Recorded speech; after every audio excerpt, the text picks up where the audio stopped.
तो निषेचन की जब हम बात कर रहे हैं, जब हमने ये कहानी पढ़ ली, तो अब हम शुरू कर रहे हैं निषेचन। जरा समझना, निषेचन की प्रक्रिया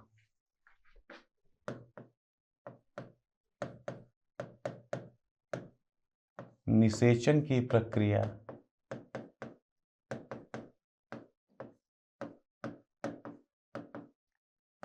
तुम्बक के भीतर संपन्न होती है।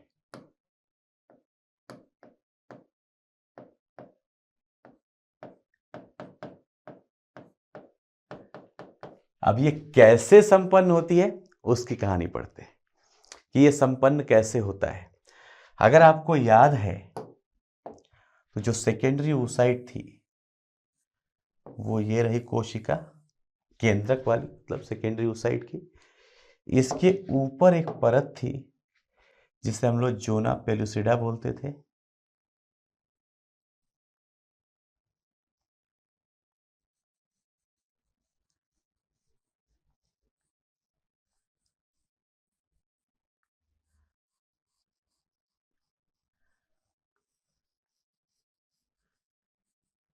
ऐसा, यस और नो। और इसके ऊपर, अगर ये आपको याद है, तो इसके ऊपर की कुछ कोशिकाएं जो थी,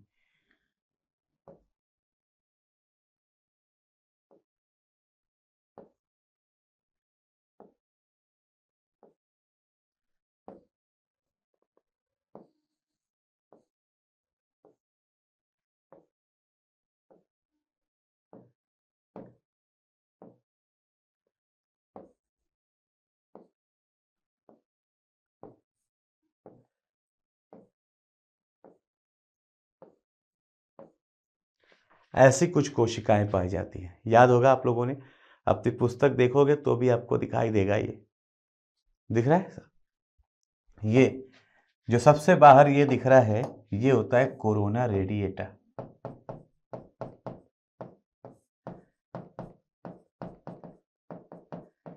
ये एक द्वितीय कंडक कोशिका है।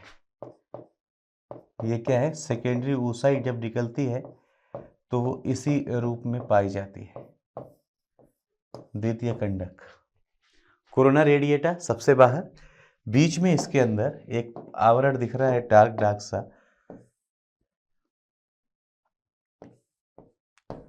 क्या नाम रखा था हमने इसका, जोना पेल्यूसिडा।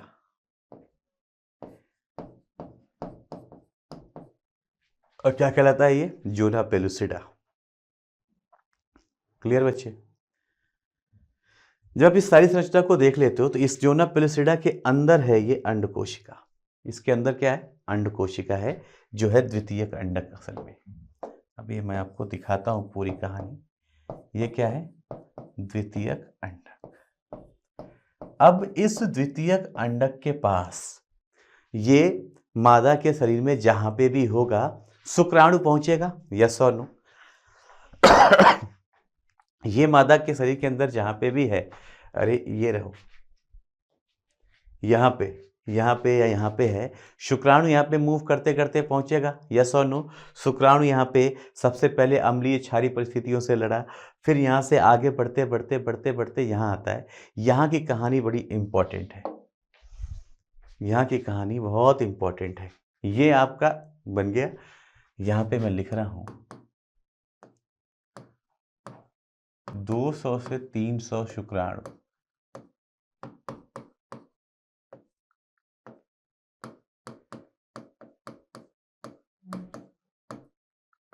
फैलोपियन नलिका के पास पहुंच जाते हैं।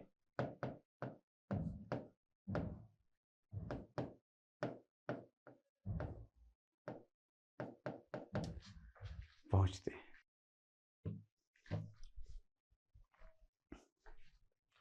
200 से 300 शुक्राणु फैलोपियन नलिका के पास पहुंचते हैं, तथा क्षमतायन,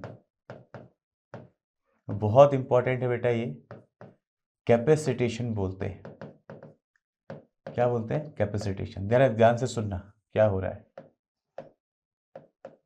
यहां तक ना जो शुक्राणु है वो शुक्राणु इधर उधर इधर उधर लड़ के अपना खराब कर रहा था। क्या स्पर्म का जो स्ट्रक्चर आपको याद है, स्पर्म का स्ट्रक्चर अगर आपको याद है तो उसके ऊपर एक ऐसा नुकीला अग्रपिंडक था और अंदर थी यहाँ पे केंद्रक, यस और नो।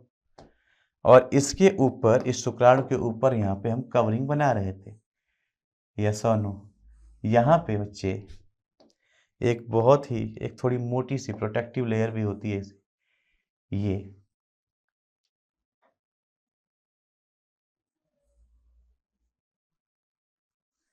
मैनचेटी बोलते हैं इसकी कवरिंग, ताकि ये शुक्राणु का जो अग्रसिरा है ना ये सुरक्षित रहे। क्या रहे? अग्रसिरा सुरक्षित रहे। ये जो वीर्य के अंदर कैल्शियम आयन पाया जाता है, वो कैल्शियम आयन के साथ साथ ये जब आगे बढ़ा है तो अपने साथ कैल्शियम आयन लेके भी जा रहा है वीर्य के साथ वाला, और पहुंच जाता है यहाँ पे, जरा ध्यान से देखना, इस जगह पे। और इस जगह पे जाके कैल्शियम आयन के प्रेजेंस में ये इसके ऊपर का आवरण ना अब हटता है, और अब हटने की जरूरत भी है। अब हटने की क्या है बच्चे? जरूरत भी है। क्यों? क्योंकि अब तो इसे लड़ाई में जाना है, यस और नो। ये लो, इसके अंदर का जो मैनचेटे का कवरिंग है ये हट जाता है, मैनचेटे का कवरिंग हट जाता है और यहाँ पे अब सामान्य कवरिंग रह जाती है बस, यस और नो। जैसे ये बात बताओ, जैसे ये कवरिंग हटी, ये स्पर्म अपने आप को बहुत हल्का महसूस करता है। यार ये स्पर्म छोटा सा सेल है, यहाँ से लेके जा रहा है जा रहा है जा रहा है जा रहा है जा रहा है, थक गया है, बहुत ज़्यादा थक गया है, यस और नो। एनर्जी कम हो चुकी है। इनको भी लगता है कि यार मेरे सारे दोस्त मारे गए, हम 20-30 करोड़ आए थे, 200 से 300 यहाँ पे रह गए हैं, यस और नो, हम भी मर जाएंगे। वो बोलते हैं नहीं, हिम्मत रखो, हो सकता है, हम पहुँच सकते हैं। और वो तभी वहाँ पे क्या हो जाता है, वहाँ पे होता है कैपेसिटेशन प्रोसेस। बहुत इंपॉर्टेंट है बेटा, ये नाम जरूर याद रखना आप लोग, क्षमतायन, कैपेसिटेशन।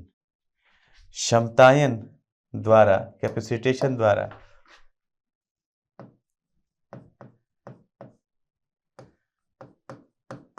नलिका के भीतर प्रवेश कर जाते हैं, नलिका के भीतर प्रवेश कर जाते हैं। ध्यान से सुनो क्या हो रहा है।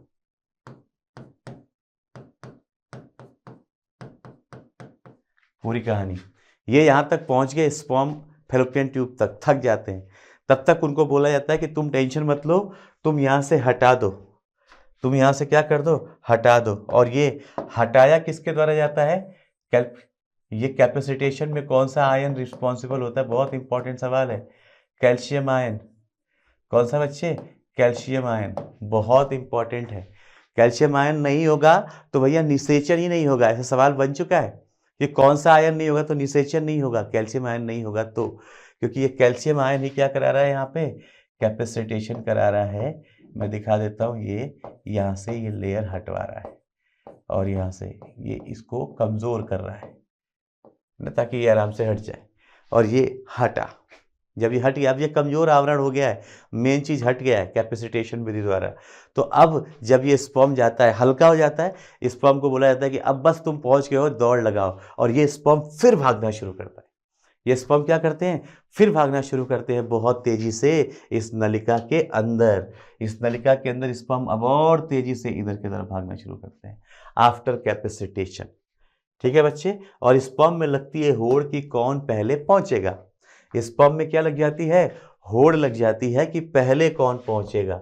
और यहाँ पे जरा देखना क्या हो रहा है, कौन पहले पहुंचेगा कौन पहले पहुंचेगा करते हुए कुछ स्पर्म्स यहाँ से ऐसे हैं जो पहुंच गए।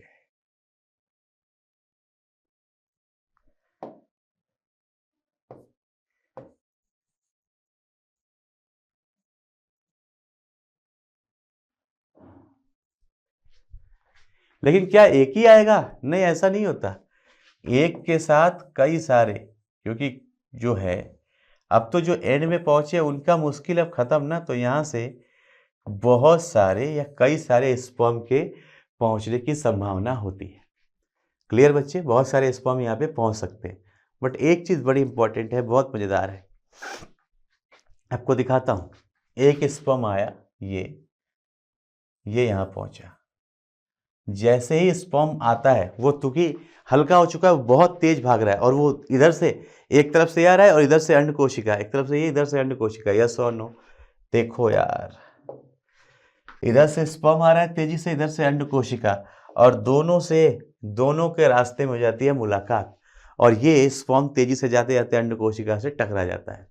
अंड कोशिका से टकराते ही उसका, चूंकि अब कवर हट चुका है, आवरण हट चुका है, इसका अग्रपिंड यहाँ पे फट जाता है। यस और नो? जैसे ही यहाँ पे टकराएगा इसका अग्रपिंड क्या हो गया?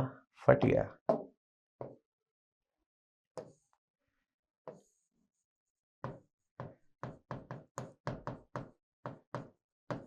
इसका जो अग्रपिंड है वो फट जाता है।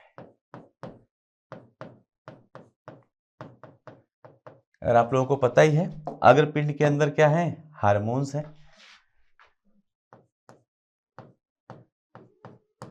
सॉरी एंजाइम है। अग्रपिंड के भीतर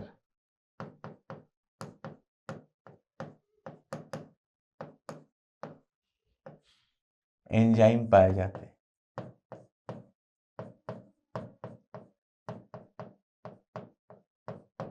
क्या पाए जाते हैं? एंजाइम। कौन कौन से? देखो, पहला, जब हम जा रहे हैं तो सबसे पहला लेयर कौन मिल रहा है? कोरोना पेनिट्रेटिंग, कोरोना भेदी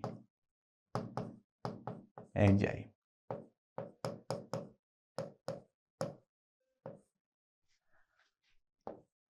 दूसरा, हाइलारुनिडेज,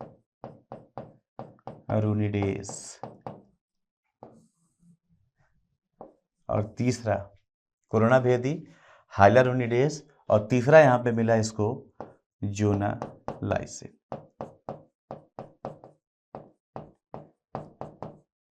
ये 3 एंजाइम पाए जाते हैं इसके अंदर, और ये तीनों एंजाइम क्या करें जरा देखना। अब मैं आपको दिखाता भी रहूंगा यहीं पे ताकि आप समझते रहो।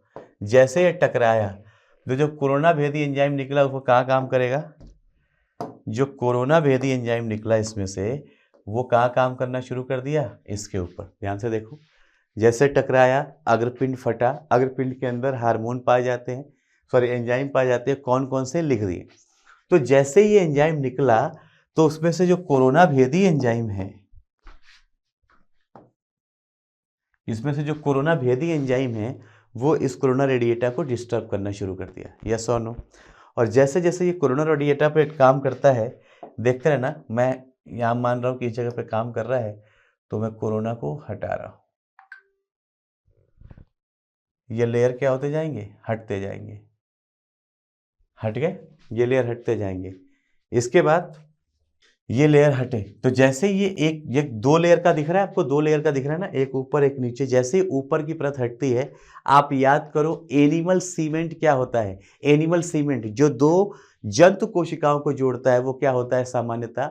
हाइलारुनिक एसिड। क्या होता है बच्चे?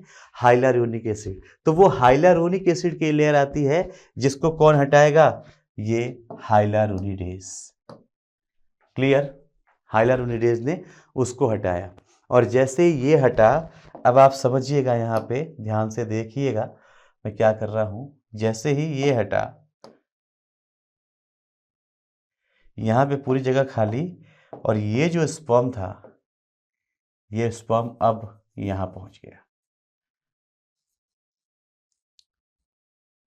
सामान्यतः जब बहुत से स्पर्म आते हैं तो कोई एक स्पर्म इन लेयर्स को पहले हटा पाता है। कोई एक स्पर्म ऐसा होता है जो इन परत को पहले हटा पाता है, और हटाते हुए वो आता है नीचे जोना पेलुसिडा के लेयर पे, और जोना पेलुसिडा के लिए जोनालाइसिन है। यस और नो? ये लो, जोना पेलुसिडा को कौन निपटाएगा? जोनालाइसिन। इसने इसको निपटा दिया। तो ओवरऑल जब ये परतें हटती है, जैसे ही यहाँ आता है, टच करता है यहाँ पे टच करके ये भी गया, और अब ये और आगे बढ़ेगा। अब मैं इसका एक स्टेप और आगे दिखा रहा हूं, यहाँ पे देखते जाओ, ये भी गया, अब ये एक स्टेप और आगे आया स्पर्म। एक एक पूरा का पूरा दिखा रहा हूँ, पूरा का पूरा दिखा के। और अब ये स्पर्म जैसे ही आगे बढ़ता है, ये द्वितीयक अंडक के मेम्ब्रेन पे, आवरण पे टच होता है, और द्वितीयक मेम्ब्रेन पे टच होते ही यहाँ पे देखना, जैसे इसने इस अंडे के मेम्ब्रेन पर टच किया, टच होते ही यहाँ पे 2 चीजें होती है, ध्यान से सुनो। शुक्राणु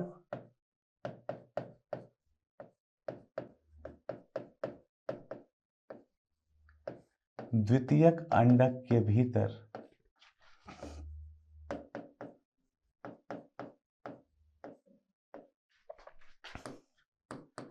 दो प्रक्रिया शुरू करते हैं।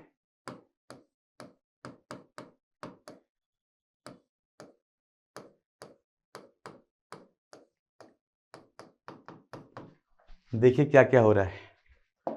जैसे ही इतना सब तो हो गया, इतनी सारी कहानी हो गई, चलो बना लेते हैं।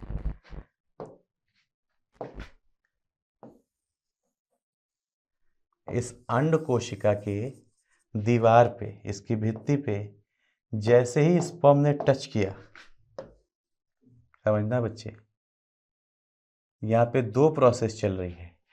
याद करो ये द्वितीय कंडक है, यस और नो। ये सेकेंडरी oocyte है, आपको पढ़ा रखा है मैंने। और इस द्वितीयक अंडक में ऐसा अंड कोशिका है जिसका प्राथमिक सिर्फ मतलब मियोसिस फर्स्ट हुआ था, यस और नो। तो इस द्वितीयक अंडक के अंदर अब अर्धसूत्री विभाजन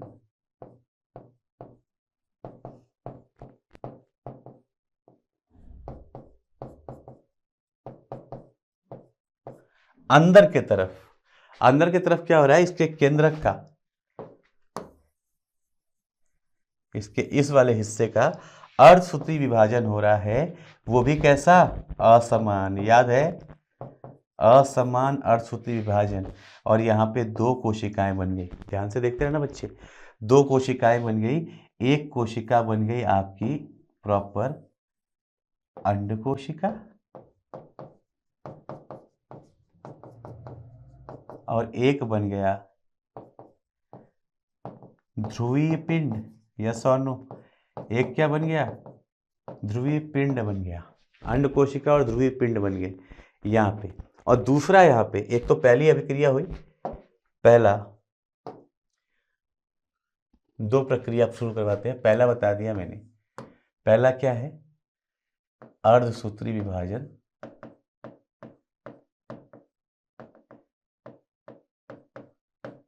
एक तो यहाँ पे क्या हो गया, अर्धसूत्री विभाजन प्रारंभ हो जाता है। दूसरा यहाँ पे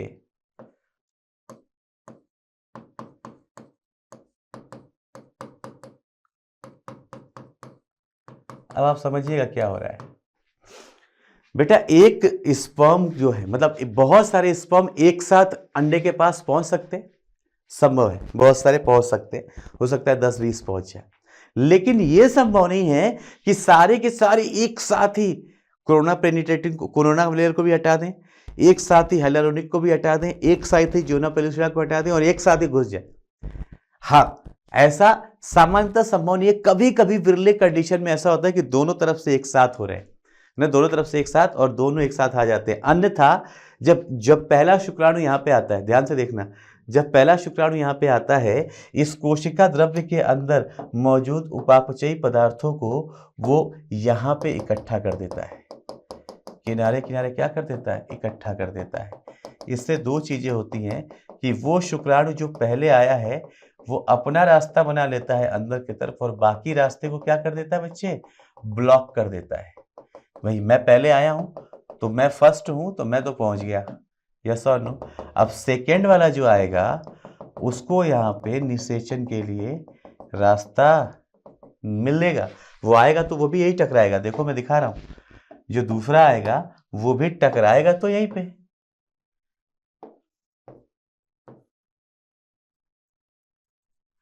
लेकिन अब इसका जो सर है वो अंदर नहीं जा पाएगा, क्योंकि दीवार कैसी हो गई है, मोटी, और ये अपना सर क्या करता है, खुद ही पहले ही अंदर लेके चला जाता है।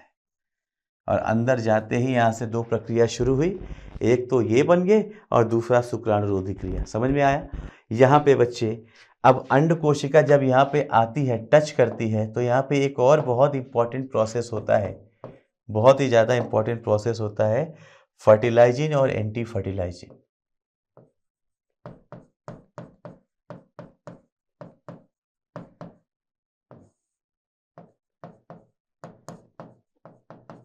ये भी आपको बताना बहुत ज़रूरी है। ऐसा क्यों नहीं होता कि एक गाय भैंस बकरी का स्पर्म डाल के मानव की अंडकोशिका को निषेचित कर दें? क्यों नहीं होता? इसी फर्टिलाइजिन और एंटी फर्टिलाइजिन के वजह से। यहाँ पे स्पर्म के ऊपर होता है एंटी फर्टिलाइजिन, एक के ऊपर होता है फर्टिलाइजिन। समझ में आया? तो जब दोनों एक दूसरे के साथ मैच होते हैं, फर्टिलाइजिन और एंटी फर्टिलाइजिन क्या होते हैं? मैच। ये तुम्हारे ऊपर कैसा है फर्टिलाइजिन एंटी फर्टिलाइजिन? जैसा मेरे अंदर है वैसा ही है क्या? मेरे ठीक अपोजिट वाला तुम मेरे पोलर हो? हाँ हो, तब आओगे, नहीं तो नहीं आओगे। इससे भी फायदा होता है, इससे हर किसी शुक्राणु से, हर किसी अंडाणु को निषेचित होने से रोका जा सकता है। तो ओवरऑल मानव के अंदर ये फर्टिलाइजिन एंटी फर्टिलाइजिन रिएक्शन हो गई, अर्धसूत्रीय विभाजन कंप्लीट हो गया। और अर्धसूत्रीय विभाजन के बाद अब यहाँ पे ये ऐसा नहीं है, यहाँ पे अब ये प्रॉपर इसके अंदर ये एग न्यूक्लियस बन चुका है। यस और नो? अब ये यहाँ पे क्या है? ये देखो अंड कोशिका बन चुकी है। क्लियर बच्चे? ये स्पर्म आगे जाता है, ये स्पर्म आगे जाएगा और आगे जाके इस अंड कोशिका को निषेचित करेगा। कैसे करेगा? फिर से भी देखते रहिए। ये अंड कोशिका, इस अंड कोशिका को निषेचित करने के लिए ये आया स्पर्म। स्पर्म का हेड वाला हिस्सा पूरा अंदर। यस और नो? अब एक्रोसोम तो फट ही चुका है, तो दूसरे नंबर पे यहाँ पे क्या है? न्यूक्लियस ही है। यस और नो? जब ये इसके अंदर आता है तो यहाँ पे ध्यान देने वाली बात है कि ये अपनी ग्रीवा का कुछ भाग भी,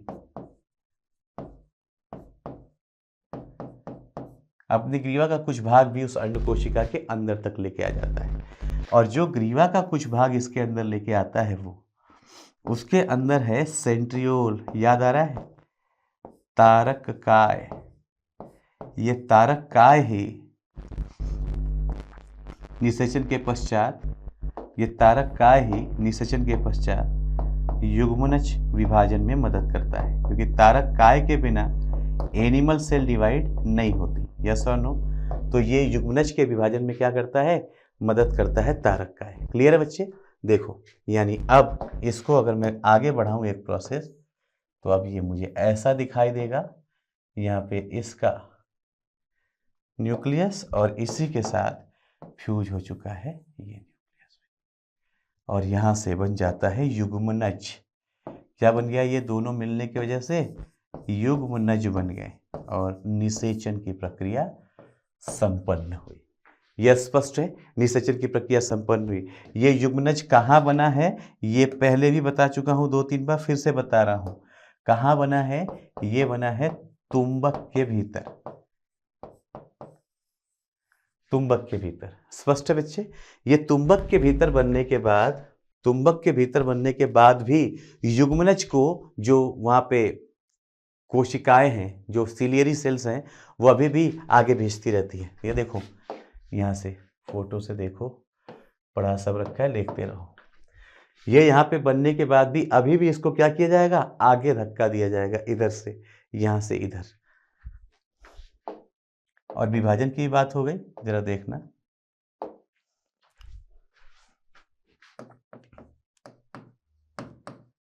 निषेचन के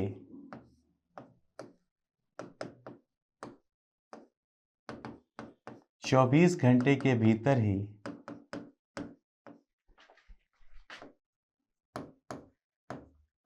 युग्मनज में विभाजन प्रारंभ हो जाता है।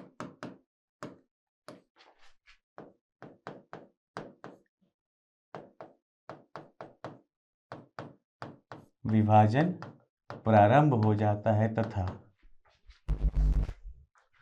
भ्रूणीय विकास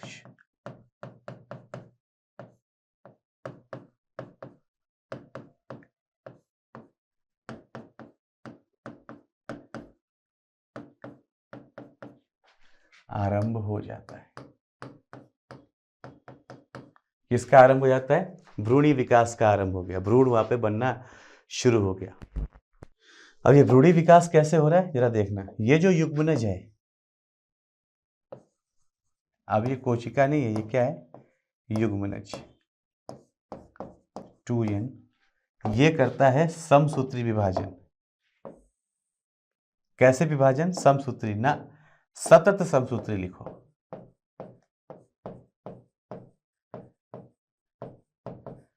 कई सारा विभाजन करेगा और 1 से 2 बनते हैं कोशिकाएं जनरली, तो यहाँ पे 1 से 2, 2 से 4, 4 से 8,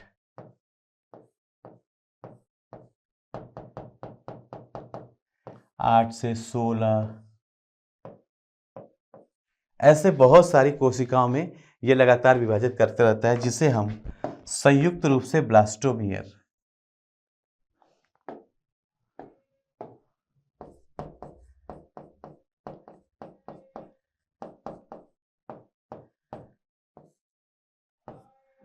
संयुक्त रूप से ब्लास्टोमियस कहते हैं। क्या कहते हैं इन्हें? ब्लास्टोमियस कहते हैं, या कोरक पुटी, हिंदी में लिख रखा है आपकी पुस्तक में कोरक पुटी कहते हैं। ये कोरक पुटिकाएं वहां पे बनती जा रही हैं और ये युग्मनज साथ साथ आगे भी बढ़ता जा रहा है। ध्यान देना, कोरक पुटिकाएं बनती जा रही है और युग्मनज क्या हो रहा है? आगे भी बढ़ता जा रहा है। क्लियर? यहाँ पे जो कोरक पुटी है, इसमें से ये जो स्ट्रक्चर बन रहे हैं, तो युग्मनज से जब भ्रूणीय विकास होता है, युग्मनज से भ्रूणीय विकास में 3 स्टेजेज आते हैं।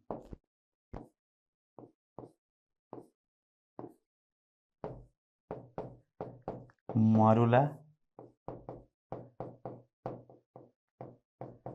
ब्लास्टुला और गैस्ट्रुला, ये 3 स्टेज है। ये जो ब्लास्टोमियस बन रहे हैं, ये पूरी प्रोसेस यही कहलाती है क्या? मॉरुलेशन। क्या कहलाती है बच्चे? मॉरुलेशन या मारुला स्टेज कहलाती है, जब ये बन रहे हैं यहाँ से 2 से 16 सेल तक। आपकी एनसीईआरटी लिख रही है कि जब मॉरुलेशन हो रहा है तो 8 से 16 वाले को तूतक कहा जाता है। 8 से 16 कोशिकीय जो ब्लास्टोमियर होगा उसे तूतक कहा जाता है। उसे क्या कहा जाता है? तूतक कहा जाता है, ब्लास्टोमियर कहा जाता है।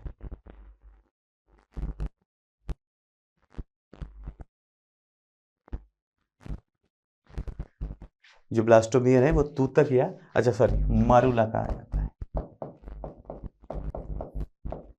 मारुला या तूतक कहा जाता है। फिर देखते हैं ना, ये आगे आगे बढ़ रहा है और विभाजन होता जा रहा है। फिर इनके अंदर और विभाजन होता है जब होता है 16 से 32 और विभाजन हुआ। 16 से 32 कोशिकीय की कंडीशन हुई। इनके अंदर एक गुहा बनने लगती है, एक गुहा या गह्वर बनने लगता है, जिसकी वजह से इसे अब ब्लास्टोसिस्ट बोलने लगता है। गह्वर बनने का मतलब क्या हुआ? ब्लास्टोसील कैविटी, ब्लास्टोसील बोलते हैं, और यहाँ से ये ब्लास्टोसिस्ट कहा जाता है। क्लियर बच्चे? यानी यहाँ पे कंडीशन ऐसी होती है।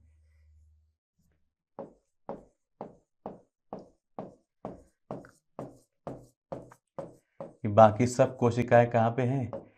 पेरिफेरी पर, और कुछ कोशिकाएं यहाँ पे बीच में। ये जो है, ये जो कैविटी है, यही क्या है? Blastocoel cavity. क्लियर बच्चे? ये इसी स्थिति में ब्लास्टोसिस्ट या ब्लास्टोसील स्थिति में ही यह भ्रूण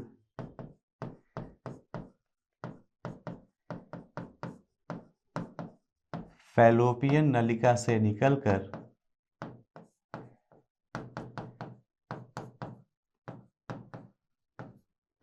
क्या होता है इस भ्रूण का?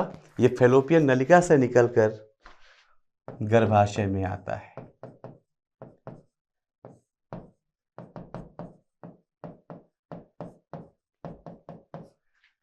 कहाँ आता है? गर्भाशय के अंदर।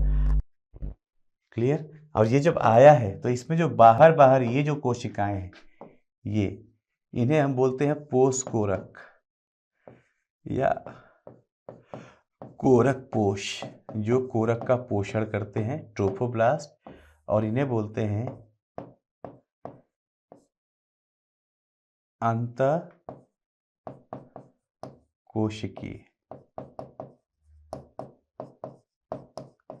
Inner cell mass. क्लियर बच्चे? यह इसी स्थिति में आता है निकलकर गर्भाशय में, और इसी अवस्था में कोरकपोष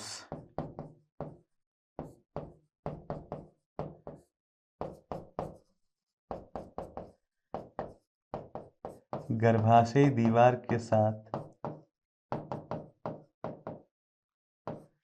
संलग्नित होकर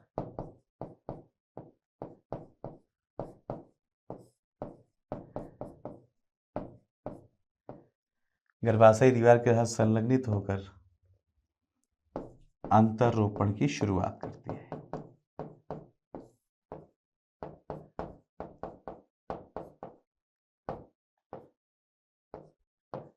क्या करते हैं ये?